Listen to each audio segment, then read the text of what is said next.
Welcome again to this program. This is Albert Muhire, Evangelist Albert Muhire.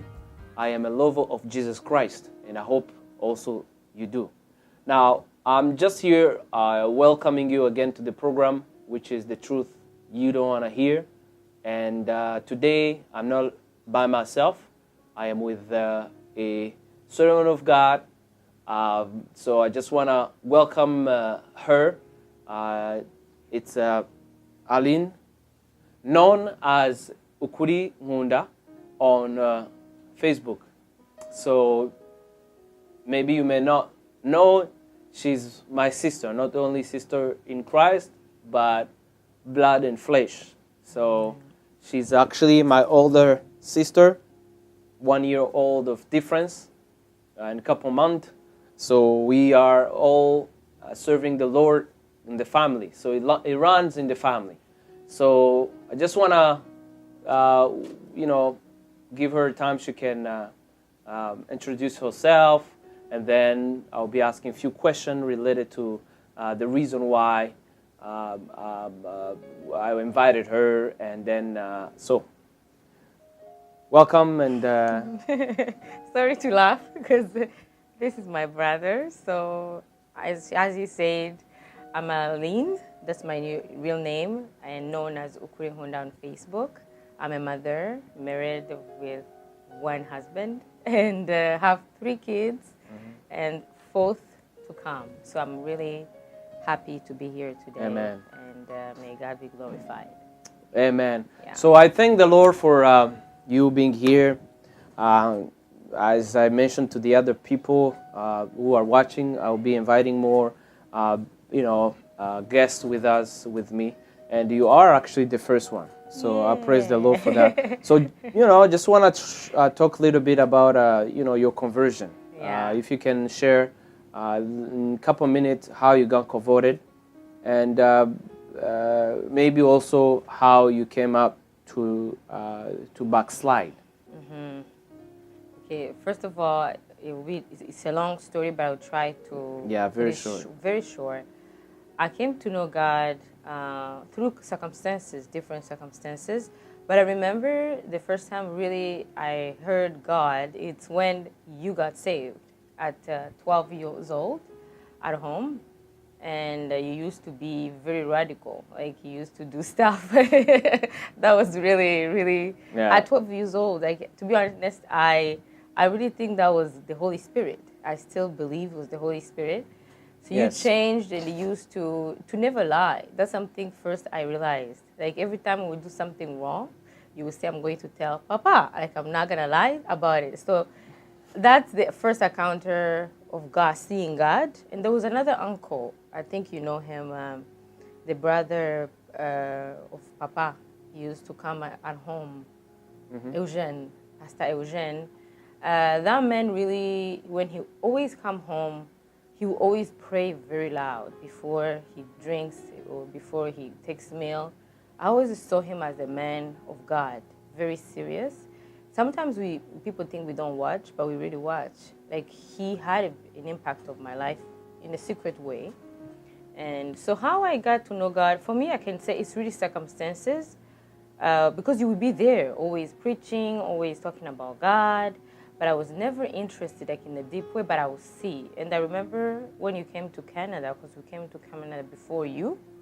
Then when you came to Canada, you had a revival in you, because in our home, no one prayed. I had the fire. The fire, yeah, you did. Because when you come from Africa. It's not Africa. I really believe it's Africa, because everybody who come in Africa, they're different. But when you come with the food, the lifestyle makes you big, okay? So when you came, you used to fast. Remember how you fast, you never eat. And he started teaching us God. Every night we pray at home with Mom. And I started being really touched. But God touched me through problems in life. Because I got married at a very young age, and I hit bottom. Like you don't understand. When I got married at a young age, I had depression. After depression, I had problems with my family-in-law somehow. So all of those things taught me to go closer to God. So for me, I can say I came to God through circumstances, but the last one was when I had left Canada. I went to Rwanda to refuge there for me because I always love Rwanda because I'm a very easygoing girl. I love easy life. So when I come to Canada, for me, it's like desert, you know? It's like Moses going into the wilderness. So sorry to interrupt you. Yeah. First of all, I remember, in fact, I do know how it happened. It's just for the others who don't know the story. And in Broadway. Yeah. So to summarize, you know, as she said, she accepted the Lord. She kind of, first of all, different encounters, and then I remember the first time you kneel down and you accept Jesus Christ. As I say, I remember that day it was in the room, like a living room. And I remember, yes, so we were there, Yeah. and you knelt down, you give her. So I think it was like a couple of days when I got here in Canada, and I praise the Lord for that. And I just want to share something before maybe we move. Yeah. The Lord has spoken to me when I was 12 years old because I was fast and praying for my family to save them, and God spoke to me that my family will be saved. And that is something that I give always praise to God. There is no credit, but it's just recognize or acknowledge that God always accomplishes His word. After more than 10 years or 8 years, God was able to do it. Amen. So, and then she accepted the Lord, and after that, some issues started coming at her within her home, and then she went back. In Rwanda, that's how she backslided. Yeah, because I went to Rwanda 2 times. The first time was when I just had twins, and it was difficult, so I had to go. I was in the Lord, but 1 feet outside. I didn't have yet that connection, that personal connection. So I was still finding myself, It's a journey, to be honest. And I remember I was somehow confused because I thought when you come to God, everything shall be fine. But once I came to God, it was a mess. Mm-hmm. Everything became a mess because my husband here, he didn't know God. I didn't know God. So here now comes God in the whole picture. So the devil's going to come up, But I'm saying this now because I know. By that time, you don't know what's going on. So I went to Rwanda. I brought the kids there. And my husband stayed here. But we were still together that time. We were still together. We had problems, issue, because of my family-in-law. And then what happened is, when I came back here, God did a way of, I left my kids in Rwanda because I wanted some papers here. So when I came here, I had time to connect with my husband. Because remember, when we got married, I was already pregnant.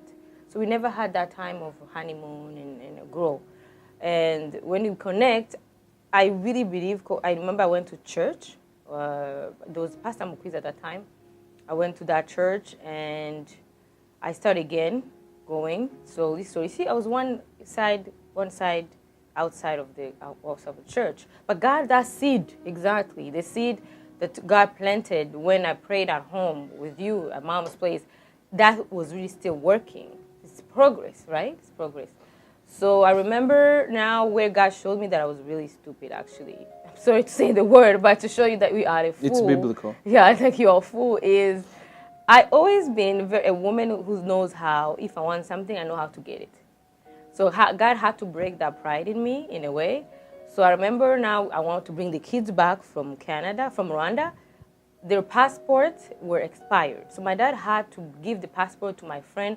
And my friend, I don't know what happened, she put them in the water. So when all the passports were dropped in the water, when she brought the passport alone, I had a problem at the immigration. They said, how come your kids are there, all the parents are here? So sometimes they think it's a trafficking or stuff like that. It was really a big deal. It was a big deal. I remember then I went to the Lord. I'm like, please, Lord, I want my kids back. Stuff like that. So it's a long story. So the Lord used that specific circumstances to bring you back to or closer. So closer to you, which means like you were stuck. There is no. You tried everything. Yes, it didn't work. And you only had to go through the Lord and be like, help me. There is no one who can help. Yes. You tried everything. And I remember at that time I was still clubbing in Rwanda.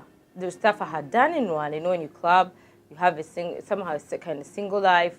You know, what do? You club, everything. You do bad things, right? So I remember now when I came from Rwanda, they remember that they left. I had the life for me was that I would come and go back.